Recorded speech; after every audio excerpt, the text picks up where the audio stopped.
Audio Jungle.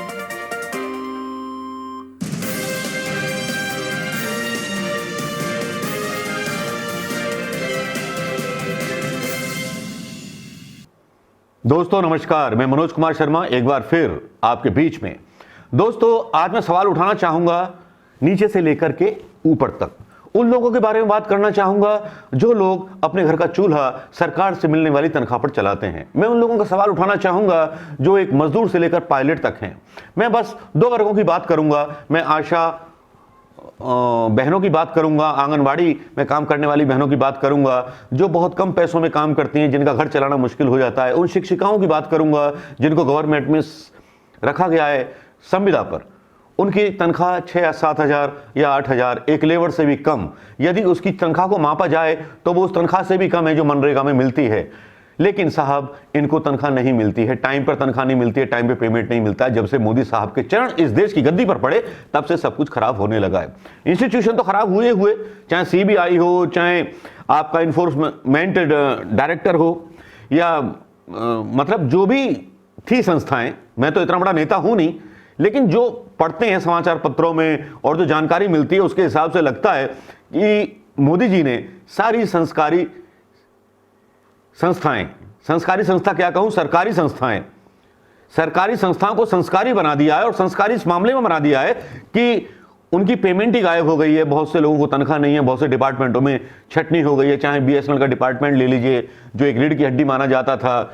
हमारे देश की जो रक्षा मंत्रालय की फैक्ट्रियां बनी हुई थी, जो आयुधों का निर्माण करती थी, जो हथियारों का निर्माण करती थी, उन कर्मचारियों का भी वेतन रुका हुआ है। उनका भी कर्मचारियों का वेतन नहीं मिल रहा।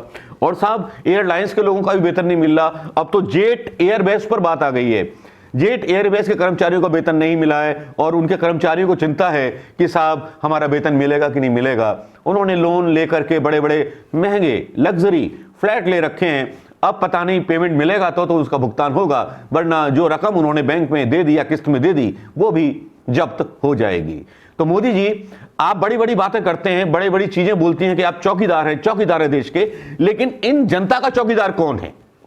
आपने अंबानी, अदानी, सबकी, मोदी की चौकीदारी तो कर ली, लेकिन इन आशावाड़ियों में काम करने वाले, इन आंगनवाड़ियों में काम करने वाले, ये जो शिक्षक हैं, ये पढ़ाने वाले, ये जो पायलट हैं, जो विमान चलाते हैं, जिनके माँ बाप ये सोच करके उनको एक कोर्स कराते हैं, हाई पैसा देते हैं, बहुत लाखों रुपया लगता है उसमें विमान की ट्रेनिंग करने में, एक एयर पायलट बनने में, तो साहब वो उनके चौकीदार बनते तो समझ में आता। उनके चौकीदार तो आप है नहीं, आप तो केवल उन्हीं की चौकीदारी कर रहे हैं जिनको आप फायदा करा रहे हैं, जिनको आप देश में पैसा दे करके भगा रहे हैं।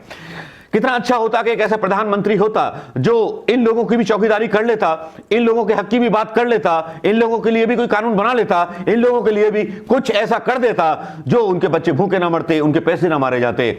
अभी तक बीएसएनएल तो बर्बाद हुआ ही हुआ है, जेट एयरवेज भी बर्बादी की कगार पर है।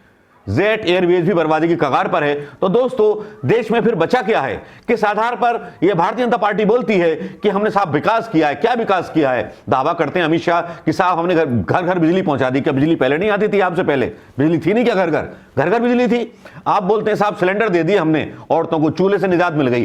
साहब वो सिलेंडर खाली पड़े हैं, चूल्हे में अब भी लकड़ियां जला रही हैं वो औरतें, उनको आप पैसा नहीं भेजते हैं। मनरेगा भी आपने बंद कर दिया, आपने हर चीजें बंद कर दी। देश के हर नागरिक से आपने बदला निकाला केवल उन अमीर आदमियों के लिए, जिन अमीर आदमियों को आपने पैसा ले लेकर के बैंक का भगाया, देश के लोगों का पैसा ले लेकर के भगाया।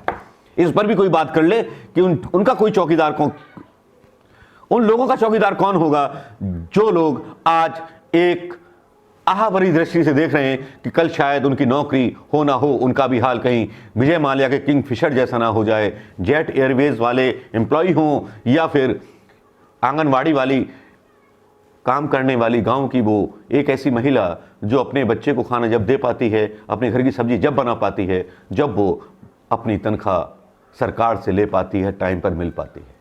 दोस्तों ये सब्जेक्ट और ये विषय कैसा लगा इसको जरूर शेयर कीजिएगा और कमेंट भी कीजिएगा और सब्सक्राइब जरूर कीजिएगा चैनल को।